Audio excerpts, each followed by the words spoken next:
Hey everyone, it's Tina Brigley, and I'm here with Luke Mickelson, who is the founder of Sleep in Heavenly Peace. Um, before going live, we were talking about his story and why he's doing what he's doing, and it was heartbreaking and also motivating. But imagine you reach your goals in life, or the goals that you think you're supposed to reach, and then you feel completely unfulfilled at the top. And then there's this existential crisis, a faith crisis that has you say, "Is this it?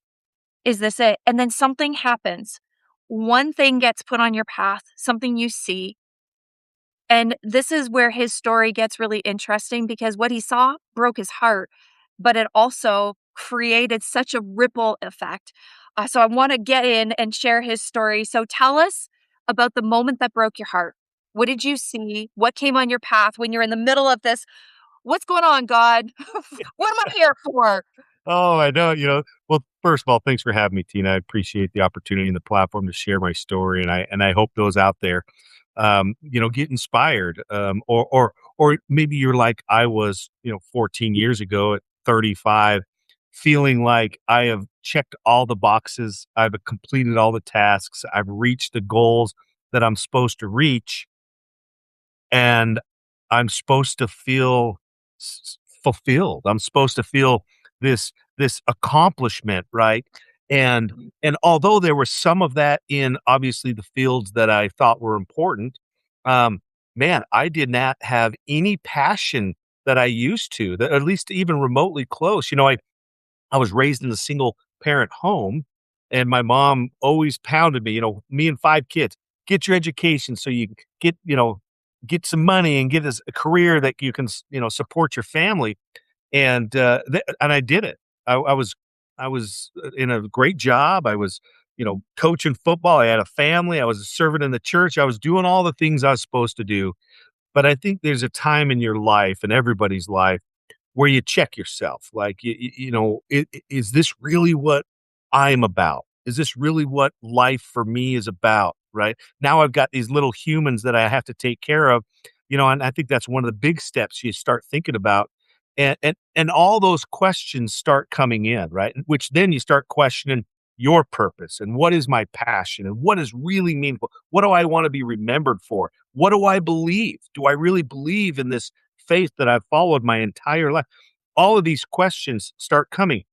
And Tina, when you don't get the answers for them, I don't know about you.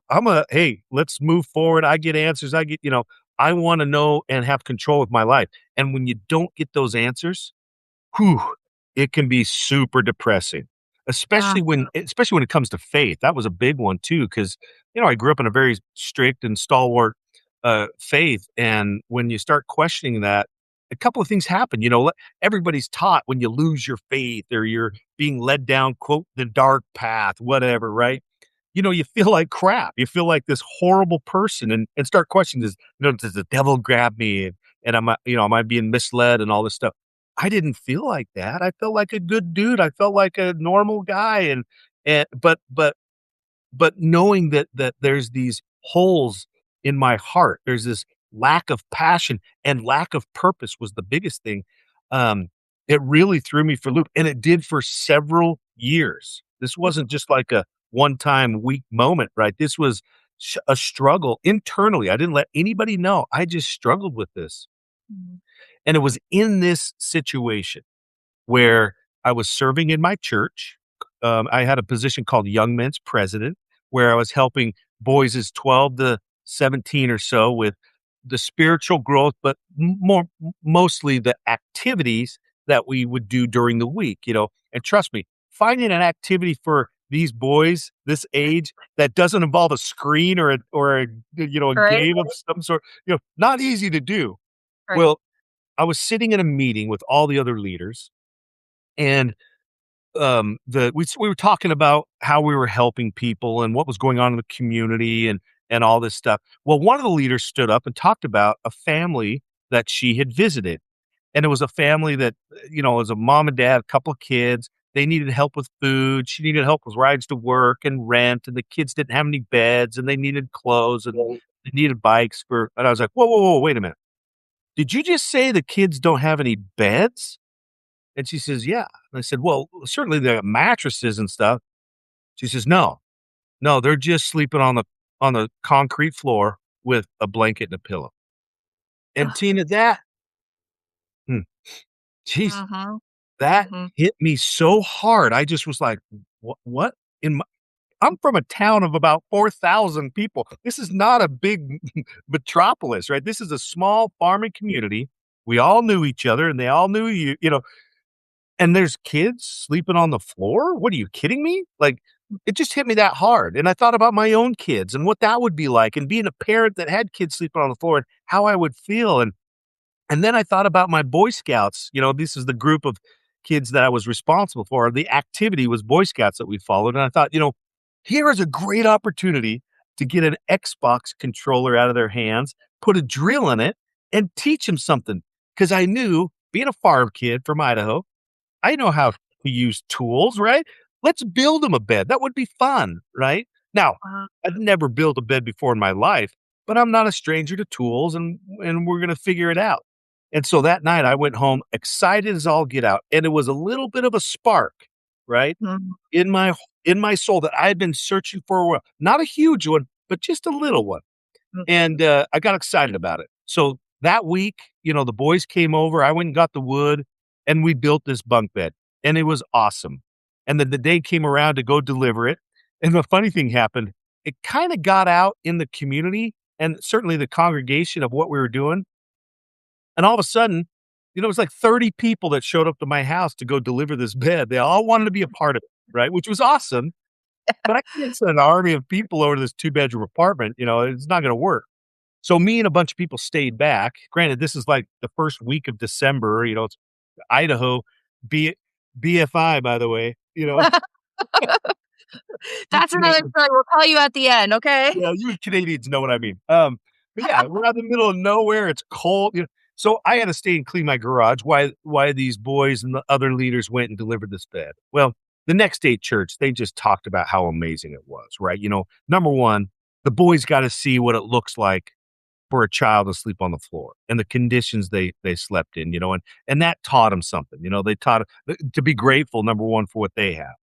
But also they felt the feelings and joy that comes from serving others. The acts, the fulfillment that comes is I mean, that's what I always felt, and I wanted them to feel that, and boom. It was a win-win, it was awesome, it was great, I was excited, I was also super jealous because I didn't get to go and be a part of that, but I was happy for the boys, right? Well, the next week comes around, and it's funny, Tina, how life just creeps itself back in, right? You're back on the couch, you're back in this turmoil, I was anyways, trying to figure out, okay, well, that was awesome, but and it was almost worse now because I had this little spark that I felt and it was gone, right? Mhm, mhm. Well, me and my kids were watching Big Bang Theory, who doesn't love Big Bang Theory, and and a commercial come on, and it was about some Xbox again, I don't know, something, my kids, being the first week of December, of course, was like, "Dad, can we get this Xbox?" and blah, blah, blah. And here I was sitting on the couch, just struggling. I mean, internally going through this battle of, gosh dang it, what am I supposed to do? And I need to find some passion. What I did last week was awesome, and I want that again. And here my kids are complaining about an Xbox that they want. They've already got an Xbox. They've got a bed. I just delivered. I mean, just boom, right. This Right, yeah. storm going in my head, and this thought came through. This little tiny thought that I call my tiny moment, where it was like, Luke, teach your kids something. And so I just stood up, Tina. I just stood up, didn't say a word, just started walking to the garage. My kids are like, "Dad, where are you going?" And I said, "You know what? I got leftover wood. I'm gonna build another bunk bed, and you're gonna come and help me." I wanted my kids to feel the same joy. That tiny moment told me, "Teach your kids," right? Mm, And so we went out there and we had a great time. My daughter in her pink tutu, drilling screws in the wood, and my son hammered away with his Boise State jersey on. I mean, we just had a great time. The funny and ironic thing was we were done. I didn't know what to do with it. Here I had this bunk bed. I'd already solved child bedlessness in the world, right? right. I didn't know what to do with it. And so my wife said, "Well, why don't you throw it on Facebook, on this thing called buy, sell, trade?" This is 14 years ago. I didn't know what buy, sell, trade was. Yeah. So I was like, "Sure," I threw it on there. Well, 2 things happened that were completely shocking. The first one was how many people commented on this post. I mean, people I had no idea who they were, right? Number one, I didn't know how this thing worked, but all of a sudden, strangers from all over the place were commenting, and people friends I hadn't talked to for 20 years, right, were commenting on this post. And the second thing that was shocking is what they commented about. They all knew kids that were sleeping on the floor, sleeping on pallets, sleeping, 3 or 4 to a bed, sleeping on couches, sleeping with mom and dad. None of them had beds. And this is not a small or a large community. I mean, I think all the cities around me combined is 80,000 people. I mean, it wasn't a very big community. And and it just shocked me. Like, I was like, "Wait a minute. This is not only going on in my small town, but this is going on all around me." And it's Mm. and it's shocking to read and listen to the stories of these kids. And then I got a call from a friend of mine, and she said, "Hey, Luke, I saw your post. Have you delivered that bed yet?" And I said, "No, no." She's like, "Let me tell you about Haley. Haley is a 6-year-old girl that has never slept on a bed. She's only slept in the backseat of her mom's car." And I just about lost it. Like, they were homeless, right? I mean, can you imagine seeing a daughter and her mom sleeping in a fricking car in Idaho? I mean, holy cow. So I thought, "Okay, this is perfect. This is what I wanted. This special bed that me and my kids built, this is what I wanted to go to." So we load up the bed and we head out to Haley's house. Now, my friend helped them get a new house. That's why she knew him, and so when you walked into this house, and I had seen poverty before. I've dealt with that. I've worked with people that and served in areas, but I've never walked into these types of situations looking it through the eyes of a 6-year-old, because that's who we were there to serve. And Haley didn't know why we were there. But when you walk in with that perspective and you notice there's nothing in the house, not a couch or TV to watch cartoons on, not a table or chair to eat cereal on in the morning before you go to school, nothing. There was a hot plate that had a can of soup on it. That was it. That was the only thing in the house. But little Haley was so excited because she had a house, and she was so excited to show us her bedroom, and I said, "Yeah, show us your bedroom." And my gosh, we walked back here, Tina, and you can imagine what this thing looked like, right? I mean, there was holes in the carpet and tears in the wallpaper. There was no closet door. It was dimly lit. I mean, it just all this exactly what you imagine. And then of all of that, the worst of it was when I looked in the corner of the room and there was a pile of clothes there. And I realized, oh my gosh, this is where Haley sleeps. And sure enough, yeah, that was her little nest that she made of her clothes. She comes home from school, she puts her PJs on, sleeps on her school clothes, I mean, shirt for a pillow and pants for a blanket, and then the next day wakes up and puts those same shirt and pants on and goes to school. And I about lost it. I did not expect that. At first, I was, like, mad. I was, upset about it. You get this fire in you, and then I realized what the situation, and I got excited because we had brought her this bed. And as we started bringing in the pieces and putting it together, I was watching her. I wanted to see what her reaction was when she realized that this was a bed. And sure enough, it was like Christmas morning. I mean, she just erupted. She just was so excited. She came over and hugged me and my friend. I mean, these 2 strange dudes making all sorts of racket, in her room. And then she did something I'd never seen before. She went over and hugged and kissed this bed. I mean, my God, I You're breaking my heart, Luke. Exactly, right? And Tina, if that wasn't enough to just wreck yourself, right? I look up and here's single mom, and I was raised by a single mom too, just bawling. I mean, 6 years of tears pouring down this poor lady's face, and I knew what each one of those tears meant. I'd saw my mom do it. The frustration, the guilt, the worry, trying to provide for your family, and unfortunately, beds for this lady was was a luxury, and by gosh, this shouldn't be a luxury for kids, right? And that's right then I knew this is way more than just a bed. This is way more than just a good night's sleep. And it's not just for the child, it's for the whole family, right? Mm, And, mhm. listen, I'm a farm kid from Idaho. I love hunting. I love fishing. I love college football on Saturdays. I mean, these were small passions of mine. But this was the turning point. In a second, I mean, a snap of a finger, Tina, none of that mattered anymore to me. I didn't care. I mean, and I thought about, the couple of hours for a couple of nights that me and my kids did or used to build this bed to solve this problem. Yeah, that's well worth my time. And what I love about what you just shared is it all started with a whisper. It started with teach your kids something and you followed the guidance. Like I truly believe that there's two voices that go on in our head. There's the ego that we make up that says, "No, no, no, don't do it. It's too much work. They're having fun on their technology." And then there's the soul, whatever people want to call it, God, Holy Spirit, source, creator, divinity.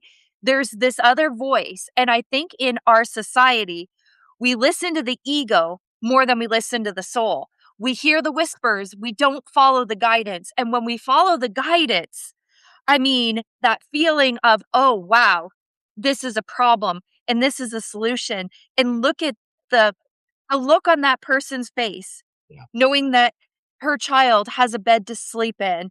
And I mean, and I can't underestimate this enough. How many times in life do we hear these whispers but just don't follow the guidance? And what if these possibilities are on the other side of listening to those whispers and we don't even know because we never take the action? So I'm like, I know these interviews are usually only about 20 minutes, but like, tell me, how did you get from this whisper to teach your kids something to making one bed for your Boy Scouts and then making another one with your family to like, I mean, the wheelhouse that you've created from this? Mm. Tell us what happened after that when you just followed the guidance. Yeah, when you experience something like that, when you act on tiny moments, Tina, that is the solution. That is the process of getting on the path of passion, which leads you to your purpose, which Mm, a life without purpose is horrible, right? mm, That's the problem. I didn't have the purpose. depression, And when anxiety. yeah, and when I found it, right, you can't help yourself but want to do and follow that. So that's what we did, and the more we built beds and shared it and supplied beds for kids, the more kids we found, and we realized that child bedlessness represents greater than 3% of any population. So you're gonna live in a town of 100,000 people, there's 3,000 kids sleeping on the floor. And I knew that, hey, I'm not a farm kid from Idaho is not gonna solve this problem. We gotta be able to provide a platform like what we're doing for everybody in the country or anybody in the world that wants to solve this problem with us. And so we created Sleep in Heavenly Peace. And now because of that, we have trained over 470 chapters in all of North America, in Canada as well, right? We've In built my hometown, in yeah, my city, there's a yeah. chapter. I had no idea. And we've built almost a 500,000 beds, right? We're the largest in the world, mostly because, and this is the sad reality, there's not very many institutions, organizations, charities that do what we do, right? There's just not very many. I learned that a long time ago, and child bedlessness. There's over 12.5 million just in the United States. There's over 12.5 million kids sleeping on the floor. I mean, one of the richest countries in the world, and we have that kind of need. And it's only because 2 things, no one knows about it, and no one knows that they can do something about it, right? And Wow. so that's why I'm so grateful to have you on or have me on your program because I can share how you can do something about that in your own hometown. Go to our website, shpbeds.org. You can learn about us. You're gonna the website's gonna take you to the closest chapter to you. It'll take you to your Windsor chapter, and you're gonna see how many kids they've helped, how many kids are on their waiting list, when their events are to be a part of it. When you donate, 90% of your donation goes to that chapter. All the beds stay there. This is a local problem. It needs to be solved by local people, and that's the way we've set this up. And number 2, you can find your passion and purpose. You just have to act on those tiny moments. And you're right. Listen, you act on a tiny moment. It might not change the world, but I promise you this, it's going to change someone's world. And that Mhm, someone most of the time is just you, right? mm, And if you want to see that change, we all want to change. We all want to do good. We all want to make something different and make a difference in this life, right? Which is good. We get the self-help books. We have therapy. We do all these things to improve ourselves. But it's the second step, Tina, that is the hardest, but the most important, and that's acting on it. So mm, practice that. I teach people practice it. Go out and mow your neighbor's lawn. Help a little old lady across the street. What do these random thoughts, these inspirations that you see something, you feel it, then go act on it. And again, you might not change the world, but what's going to happen is you're going to feel the feelings of service. And that's where mm. true joy comes, by the way.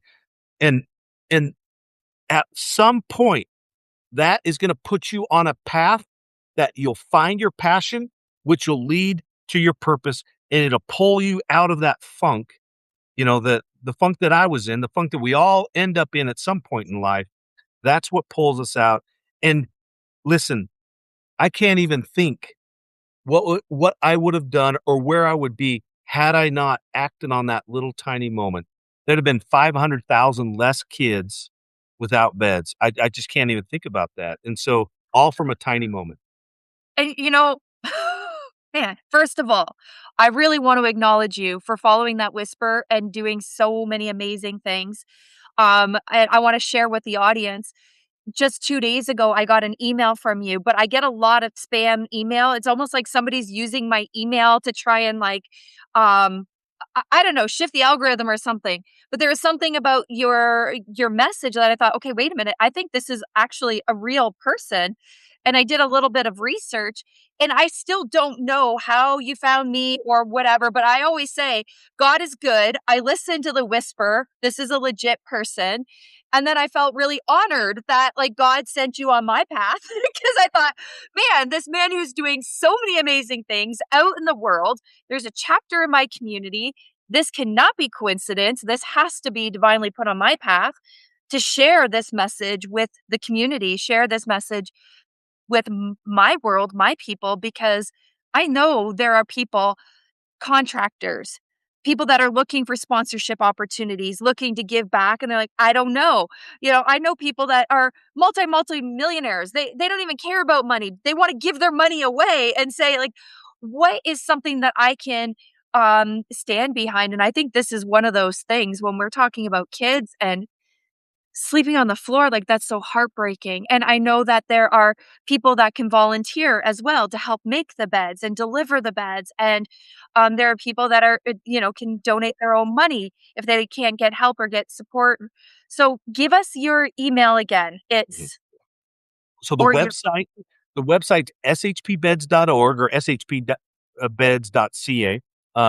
When you go there, you can donate, you can volunteer, you can apply for a bed for your own child, for your mm, neighbor's child, for your neighbor or your friend 5 provinces or states over, right?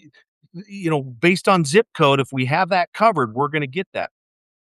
And then, if there's not a chapter close by, you can start a chapter. We have a very robust training program. If this is something that really feels like, number 1, you don't have it in your town, you wanna get behind it, it's pulling, it's strumming those heart chords of yours, you wanna be a part of it, you can, right? But really the biggest thing, Tina, is just help us raise awareness, right? Open your mouth about share this, share what you heard today, because that's the way we solve these things. You don't know to solve it if you don't know about it, right? And the way we do that, and you never know. I mean, you could be talking to someone in a grocery line about what you heard today, and the lady behind you has got kids sleeping on the floor and they don't know how to get help.